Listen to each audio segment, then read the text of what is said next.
ਹਾਂਜੀ ਸਟੂਡੈਂਟਸ, ਅੱਜ ਆਪਾਂ ਕਰਾਂਗੇ ਘੋਸ਼ਣਾ ਦੇ ਵਿੱਚ ਅੰਕਿਤ ਅਧਿਕਾਰਾਂ ਦਾ ਵਰਗੀਕਰਨ।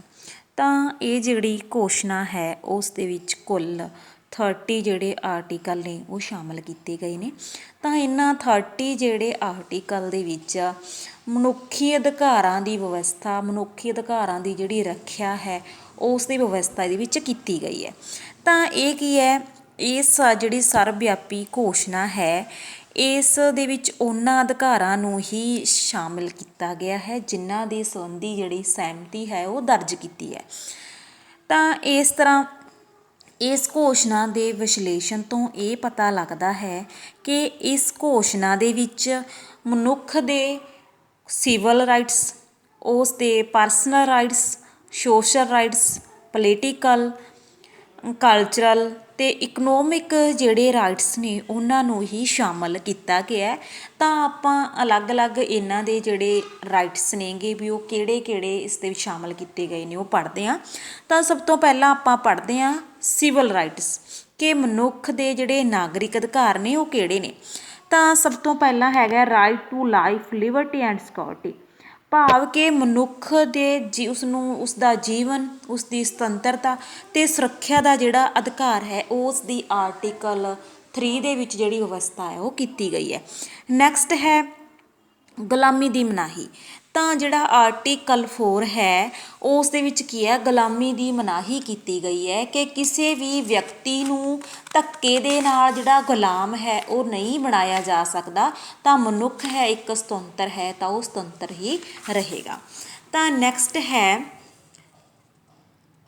ਅਣਮਨੁੱਖੀ ਵਿਹਾਰ ਵਿਰੁੱਧ ਅਧਿਕਾਰ। ਜਿਹੜਾ ਆਰਟੀਕਲ 5 ਹੈ ਉਹਦੇ ਵਿੱਚ ਇਹ ਵਿਵਸਥਾ ਕੀਤੀ ਗਈ ਹੈ ਕਿ ਕਿਸੇ ਵੀ ਵਿਅਕਤੀ ਨੂੰ ਤਸੀਹੇ ਨਹੀਂ ਦਿੱਤੇ ਜਾਣਗੇ, ਉਸ ਨੂੰ ਦੰਡ ਹੈ ਜਿਹੜਾ ਉਹ ਨਹੀਂ ਦਿੱਤਾ ਜਾਊਗਾ ਅਤੇ ਨਾ ਹੀ ਉਸ ਦੇ ਨਾਲ ਕੋਈ ਨਿਰਦਈਪਣ ਜਾਂ ਅਣਮਨੁੱਖੀ ਵਿਹਾਰ ਹੈ ਜਿਹੜਾ ਵਿਵਹਾਰ ਹੈ ਉਹ ਨਹੀਂ ਕੀਤਾ ਜਾਊਗਾ।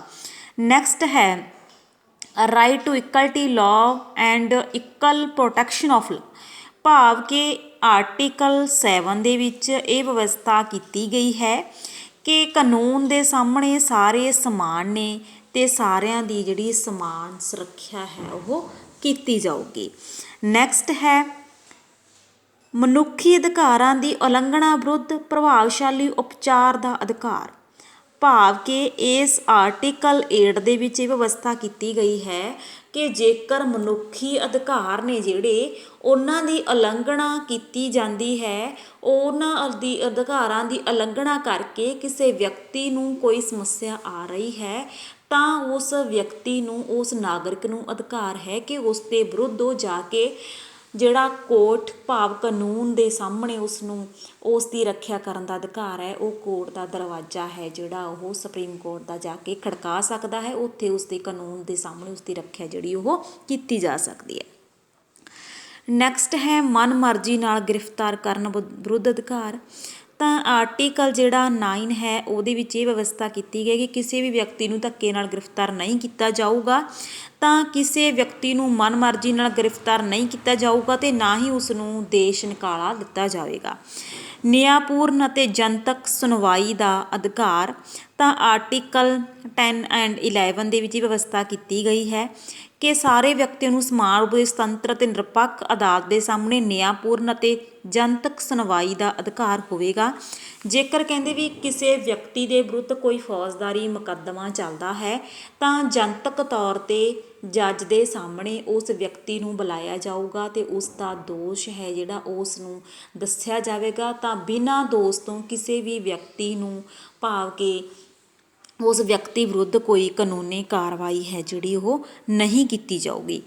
ਤਾਂ ਇਸ ਦਾ ਭਾਵ ਹੈ ਕਿ ਕੇਵਲ ਇਹ ਨਹੀਂ ਕਿ ਜਦੋਂ ਵਿਅਕਤੀ ਨੇ ਕੋਈ ਦੰਡ, ਕੋਈ ਮਤਲਬ ਕਿ ਉਸਨੇ ਗਲਤ ਕੰਮ ਕੀਤਾ ਹੈ ਜਿਸ ਦੇ ਆਧਾਰ 'ਤੇ ਉਸਨੂੰ ਸਜ਼ਾ ਦਿੱਤੀ ਗਈ ਹੈ, ਜਦੋਂ ਉਸਨੇ ਉਹ ਕੰਮ ਕੀਤਾ ਹੈ ਤਾਂ ਉਸ ਸਮੇਂ ਜਿਹੜੇ ਕਾਨੂੰਨ ਦੀ ਜਿਹੜੀ ਵਿਵਸਥਾ ਕੀਤੀ ਗਈ ਹੈ ਉਸ ਅਨੁਸਾਰ ਹੀ ਉਸ ਨੂੰ ਦੰਡ ਦਿੱਤਾ ਜਾਊਗਾ।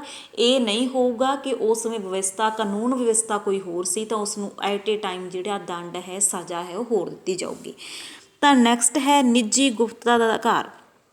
ਤਾਂ ਇਸ ਘੋਸ਼ਣਾ ਦੇ ਵਿੱਚ ਆਰਟੀਕਲ 12 ਦੇ ਵਿੱਚ ਵਿਵਸਥਾ ਕੀਤੀ ਗਈ ਹੈ ਕਿ ਕਿਸੇ ਵੀ ਵਿਅਕਤੀ ਦਾ ਨਿੱਜੀ ਖੇਤਰ, ਉਸਦਾ ਪਰਿਵਾਰ, ਘਰ ਜਾਂ ਪੱਤਰ ਵਿਹਾਰ ਦੇ ਵਿੱਚ ਗੈਰ ਕਾਨੂੰਨੀ ਤੌਰ 'ਤੇ ਕੋਈ ਵੀ ਦਖਲਅੰਦਾਜ਼ੀ ਜਿਹੜੀ ਨਹੀਂ ਕੀਤੀ ਜਾਊਗੀ।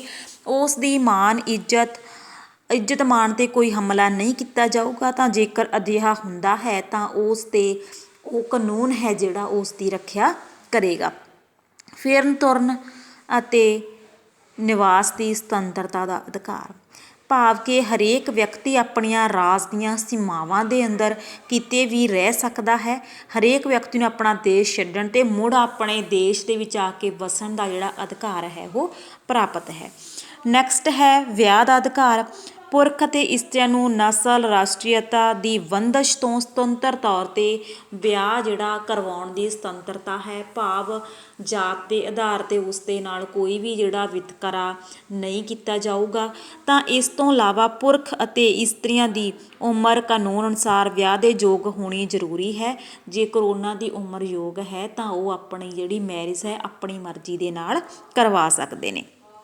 ਤਾਂ ਇਸ ਤਰ੍ਹਾਂ ਇਸ ਘੋਸ਼ਣਾ ਦੇ ਵਿੱਚ ਇਹ ਵੀ ਕਿਹਾ ਗਿਆ ਹੈ ਕਿ ਪਰਿਵਾਰ ਸਮਾਜ ਦੀ ਕੁਦਰਤੀ ਅਤੇ ਮੌਲਿਕ ਸਮੂਹਿਕ ਇਕਾਈ ਹੈ ਅਤੇ ਪਰਿਵਾਰ ਨੂੰ ਸਮਾਜ ਦੇ ਰਾਜ ਦੀ ਸੁਰੱਖਿਆ ਦਾ ਪੂਰਨ ਅਧਿਕਾਰ ਪ੍ਰਾਪਤ ਹੈ। ਜ਼ਮੀਰ ਅਤੇ ਧਰਮ ਦੀ ਸੁਤੰਤਰਤਾ ਦਾ ਅਧਿਕਾਰ, ਤਾਂ ਜਿਹੜਾ ਆਰਟੀਕਲ 18 ਹੈ ਇਹਦੇ ਵਿੱਚ ਇਹ ਵਿਵਸਥਾ ਕੀਤੀ ਗਈ ਹੈ ਕਿ ਕੋਈ ਵੀ ਵਿਅਕਤੀ ਕੋਈ ਵੀ ਧਰਮ ਅਪਣਾ ਸਕਦਾ ਹੈ। ਧਰਮ ਦੇ ਆਧਾਰ ਦੇ ਉੱਤੇ ਕੋਈ ਵੀ ਉਸ ਦੇ ਧਰਮ ਦੇ ਵਿੱਚ ਜਿਹੜਾ ਦਖਲ ਅੰਦਾਜ਼ੀ ਨਹੀਂ ਕਰੂਗਾ। ਤਾਂ ਉਹ ਆਪਣੇ ਧਰਮ ਦੇ ਅਨੁਸਾਰ ਕੋਈ ਵੀ ਜਿਹੜਾ ਪੂਜਾ ਪਾਠ ਜਾਂ ਜੋ ਵੀ ਉਹਨਾਂ ਦੀਆਂ ਕੋਈ ਰਸਮਾਂ ਰਿਵਾਜ਼ ਨੇ ਉਹ ਕਰ ਸਕਦਾ ਹੈ। ਤਾਂ ਕਾਨੂੰਨ ਇਸ ਦੇ ਵਿੱਚ ਕਿਸੇ ਵੀ ਤਰ੍ਹਾਂ ਦੀ ਕੋਈ ਦਖਲ ਅੰਦਾਜ਼ੀ ਨਹੀਂ ਕਰੇਗਾ। ਸਭਾ ਅਤੇ ਸਮੁਦਾਇ ਦੀ ਸੁਤੰਤਰਤਾ ਦਾ ਅਧਿਕਾਰ, ਇਸ ਘੋਸ਼ਣਾ ਦੇ ਵਿੱਚ ਹਰੇਕ ਵਿਅਕਤੀ ਨੂੰ ਸ਼ਾਂਤਮਈ ਢੰਗ ਨਾਲ ਸਭਾ ਕਰਨ ਅਤੇ ਸਮੁਦਾਇ ਬਣਾਉਣ ਦਾ ਅਧਿਕਾਰ ਹੈ। ਇਸ ਅਧਿਕਾਰ ਅਨੁਸਾਰ ਵਿਅਕਤੀ ਨੂੰ ਕਿਸੇ ਸਮੁਦਾਇ ਵਿੱਚ ਸ਼ਾਮਲ ਹੋਣ ਲਈ ਮਜਬੂਰ ਨਹੀਂ ਕੀਤਾ ਜਾਊਗਾ। ਉਸ ਦੀ ਮਰਜ਼ੀ ਹੋਊਗੀ ਕਿ ਉਸ ਨੇ ਇਸ ਦੇ ਵਿੱਚ ਕਿਹੜੇ ਆਪਣੀ ਮਤਲਬ ਕਿ ਸਭਾ ਦੇ ਵਿੱਚ ਸ਼ਾਮਲ ਹੋਣਾ ਹੈ। ਨੈਕਸਟ ਹੈ ਰਾਈਟ ਟੂ ਐਜੂਕੇਸ਼ਨ।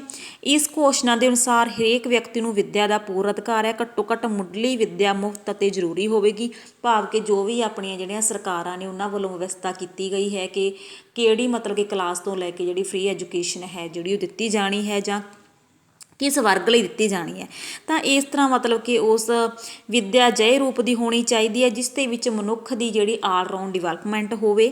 ਤਾਂ ਮੌਲਿਕ ਅਧਿਕਾਰਾਂ ਦੇ ਸਤਿਕਾਰ ਨੂੰ ਸ਼ਕਤੀਸ਼ਾਲੀ ਬਣਾਉਣਾ, ਵਿੱਦਿਆ ਦੇ ਸਾਧਨਾਂ ਦੁਆਰਾ ਸਾਰੇ ਰਾਸ਼ਟਰ, ਨਸਲੀ ਜਾਂ ਧਾਰਮਿਕ ਸਮੂਹ ਸਦਾਭਾਵਨਾ, ਸਹਿਣਸ਼ੀਲਤਾ, ਭਾਵ ਕਿ ਵਿੱਦਿਆ ਹੈ ਜਿਹੜੀ ਉਹ ਅਜਿਹੀ ਹੋਣੀ ਚਾਹੀਦੀ ਹੈ ਜਿਸ ਦੇ ਨਾਲ ਇੱਕ ਨਾਗਰਿਕ ਦੇ ਅੰਦਰ ਇੱਕ ਚੰਗਾ ਨਾਗਰਿਕ ਬਣਨ ਦੀ ਭਾਵਨਾ ਦਾ ਵਿਕਾਸ ਹੋਵੇ ਅਤੇ ਨੈਤਿਕ ਗੁਣਾਂ ਦਾ ਉਸ ਦੇ ਅੰਦਰ ਵਿਕਾਸ ਹੋਵੇ। ਅਤੇ ਨੈਕਸਟ ਹੈ ਉਸ ਤੋਂ ਇਸ ਦੀ ਜਿਹੜੀ ਵਿਵਸਥਾ ਹੈ ਉਹ ਆਰਟੀਕਲ 26 ਦੇ ਵਿੱਚ ਕੀਤੀ ਗਈ ਹੈ। ਨੈਕਸਟ ਹੈ right to participate in the cultural life of the community, ਭਾਵ ਕਿ ਇਸ ਘੋਸ਼ਣਾ ਨੇ ਹਰੇਕ ਵਿਅਕਤੀ ਨੂੰ ਸਮਾਜ ਦੇ ਸੱਭਿਆਚਾਰ ਜੀਵਨ ਦੇ ਵਿੱਚ ਸੁਤੰਤਰਤਾ ਪੂਰਵਕ ਭਾਗ ਲੈਣ ਦੀ ਜਿਹੜੀ ਦਾ ਅਧਿਕਾਰ ਹੈ ਉਹ ਦਿੱਤਾ ਹੈ ਕਿ ਹਰੇਕ ਵਿਅਕਤੀ ਦੇ ਅੰਦਰ ਕਿਸੇ ਵੀ ਤਰ੍ਹਾਂ ਦੀ ਕੋਈ ਕਲਾਤਮਕ ਰੁਚੀ ਹੈ ਤਾਂ ਉਸ ਦਾ ਵਿਕਾਸ ਕਰ ਸਕਦਾ ਹੈ। ਇਸ ਰੁਚੀ ਦੇ ਆਧਾਰ 'ਤੇ ਉਸ ਦੀਆਂ ਜੋ ਵੀ ਰਚਨਾਵਾਂ ਹੋਣਗੀਆਂ ਉਸ ਤੋਂ ਉਸ ਨੂੰ ਵਾਂਝਿਆ ਨਹੀਂ ਕੀਤਾ ਜਾਊਗਾ। ਉਸ ਦਾ ਪੂਰਨ ਤੌਰ 'ਤੇ ਹੱਕ ਹੈ ਜੇਕਰ ਉਹ ਕਿਸੇ ਵੀ ਤਰ੍ਹਾਂ ਦੀ ਕੋਈ ਕਲਾਤਮਕ ਰੁਚੀ ਰੱਖਦਾ ਹੈ ਤਾਂ ਉਸ ਦੇ ਆਧਾਰ 'ਤੇ ਉਹ ਆਪਣੀ ਰਚਨਾ ਦਾ ਵਿਕਾਸ ਹੈ ਜਿਹੜਾ ਉਹ ਕਰ ਸਕਦਾ ਹੈ। ਨੈਕਸਟ ਹੈ ਸਮਾਜਿਕ ਅਤੇ ਅੰਤਰਰਾਸ਼ਟਰੀ ਵਿਵਸਥਾ ਦਾ ਅਧਿਕਾਰ, right to social and international order. ਮਨੁੱਖੀ ਅਧਿਕਾਰਾਂ ਦੀ ਇਸ ਘੋਸ਼ਣਾ ਨੇ ਵਿਵਸਥਾ ਵੀ ਕੀਤੀ ਹੈ ਕਿ ਹਰੇਕ ਵਿਅਕਤੀ ਨੂੰ ਅਜਿਹੇ ਸਮਾਜਿਕ ਅਤੇ ਅੰਤਰਰਾਸ਼ਟਰੀ ਵਿਵਸਥਾ ਦਾ ਅਧਿਕਾਰ ਹੈ ਜਿਸ ਵਿੱਚ ਇਹਨਾਂ ਅਧਿਕਾਰਾਂ ਦਾ ਵਾਸਤਵਿਕ ਆਨੰਦ ਮਾਣਿਆ ਜਾ ਸਕੇ, ਭਾਵ ਉਸ ਦੇ ਅਧਿਕਾਰਾਂ ਦੀ ਜਿਹੜੀ ਰੱਖਿਆ ਹੈ, ਨਾਗਰਿਕ ਦੇ ਅਧਿਕਾਰਾਂ ਦੀ ਜਿਹੜੀ ਰੱਖਿਆ ਹੈ ਉਹ ਪੂਰਨ ਤੌਰ 'ਤੇ ਇਸ ਦੇ ਵਿੱਚ ਕੀਤੀ ਗਈ ਹੈ। ਤਾਂ ਆਪਾਂ ਨੈਕਸਟ ਜਿਹੜੇ ਕਰਾਂਗੇ ਉਹ ਇਕਨੋਮਿਕ ਰਾਈਟਸ ਅਤੇ ਪੋਲੀਟੀਕਲ ਰਾਈਟਸ ਅਤੇ ਇਸ ਤੋਂ ਇਲਾਵਾ ਜਿਹੜੇ ਹੋਰ ਰਾਈਟਸ ਇਸ ਮਨੁੱਖੀ ਅਧਿਕਾਰਾਂ ਦੀ ਸਰਵ ਵਿਆਪੀ ਘੋਸ਼ਣਾ ਦੇ ਵਿੱਚ ਸ਼ਾਮਲ ਕੀਤੇ ਗਏ ਨੇ ਉਹ ਆਪਾਂ ਪੜ੍ਹਾਂਗੇ। Thank you.